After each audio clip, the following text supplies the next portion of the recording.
Right, hi, how you doing? I'm Stuart Lawrence. This is the Grow It Your Own blog from May 2013. We're supposed to have fantastic sunshine. As you can see from my jacket, it's absolutely freezing. I am a little bit late for the May blog, I do apologise, but obviously had an awful lot going on because I'm getting married this year, so it's been taking up all of my time. So, what are we going to talk about? We're supposed to have, as I said, a little bit of warmth.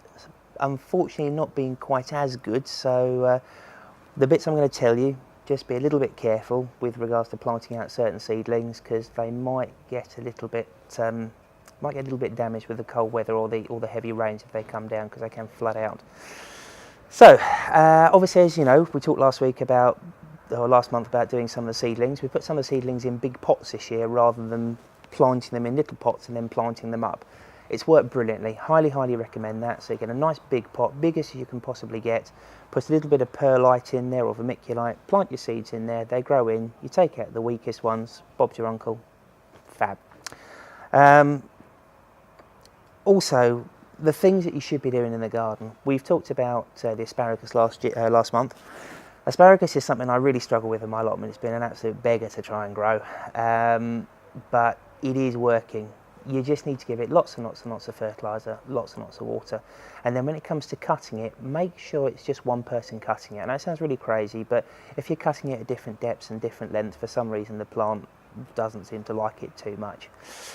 Next thing, beans. If you're a bean fiend, I personally don't grow any beans. I don't eat them. They don't suit the way I tend to eat.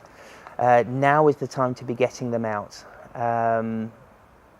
Again, a little bit careful with your beans. The pigeons are out in force at the moment. It's the same with peas. If you're putting your peas out, getting your peas out, you really need to try and keep the pigeons away. If you can net them, fantastic. Works really well. That's something that we're going to be working on this year and next year, is to get a great big net to cover everything. But again, try and just be a little bit circumspect with when they're growing up. Keep them well watered, lots and lots of fertiliser or lots and lots of manure. That should be great. For those of you that grow broad beans, they do have a tendency to get black fly. I haven't tried this myself yet, but people that I know that do grow the beans, if they just nip out the tops of the plants, it gets rid of the black fly, and you just burn that and that should be fine. Now, next thing, beet. Leaf beets are again fantastic green that you can cook. They taste superb, and some of them are really pretty. I'm using a rainbow variety, so literally as the stems grow up, they grow up in yellows, greens, reds. It's really pretty. My little girl Amy loves them, so again, give them a try. Get them out, plant them out, get the seeds out, and as they grow up, just sort of thin them out a little bit. You don't want to put too many down at one point, because if you're not picking them when they're young, small leaves, they get really hard and chewy, just quite rough and unpleasant. Same with spinach. Plant what you think you're going to use. If you've got too much, give them away. There'll always be someone that will want them, so that's a good one. Broccoli, Brussels sprouts, cabbages, cauliflowers, get those out. But remember, these guys, especially the cauliflower, need loads of water. They are incredibly thirsty, so get lots and lots of fertiliser, lots of manure, lots of water in them. Get them out there. You've grown your little seeds on, so they're going to be 4 or 5 inches high. Give them a little bit of cover, because obviously the pigeons will be on them like anything. Look, there you go. See, rain. I did tell you it was like this in May. And again, just keep an eye on them. Tomatoes and peppers, these are doing brilliantly in the polytunnel. You can put them outside when the weather warms up. When that will be, I'm not entirely certain. But again, if you can get them out, that's great. If you keep them inside, you're just going to get a longer season because they're going to ripen off faster. Cucumbers, marrows, courgettes and gourds. Gourds are the things like butternut squashes. They're wonderful. Amy loves those. They make superb soups. They're absolutely wicked roasted. They really do taste good.